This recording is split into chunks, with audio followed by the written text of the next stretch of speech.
Yeah, biri yako ndiye wazikanwa.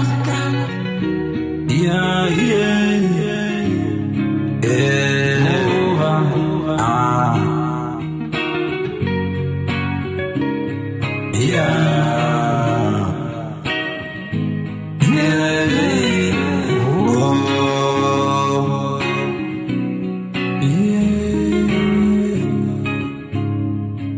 celebrity, kinoreleko mwana kitomona masendeke vakeka mbiri. Yeah, biri yako ndiye wazikanwa.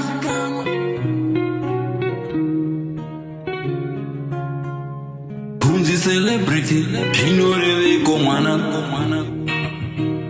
yeah, biri yako ndiye wazikanwa.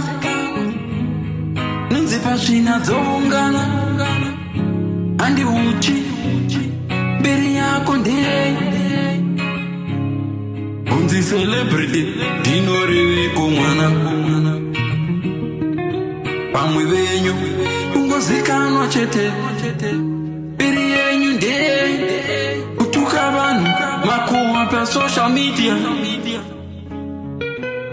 kudena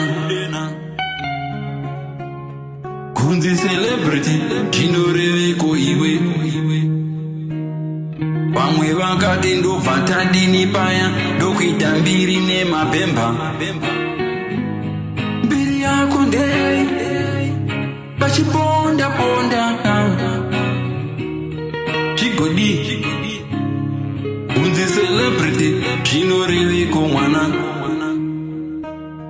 nunzi pachena tinounganira nhoko handi munogadzira uchi nyama yakaora inounganirwa nenhunzika kunzi celebrity inoreveko iwe vamwe vasekana hanzi ndehip varume dungwe kudai kuvuya kwamuripo.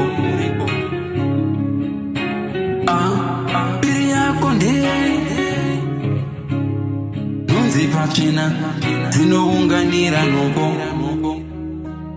nyama yakaora inounganirwa nenhunzi nunzi pachena dzinounganira nhoko. Biri yenyu ndiye ucelebrity chinoreveko mwana pamwe venyu makadena ndokuzikanwa. Yeah, biri yako ndiye wazikanwa. Biri yenyu ndiye ucelebrity unoreveko mwana ucelebrity wakasiyana nekungozikanwa mbadzi keropinya rinozikanwa mwana.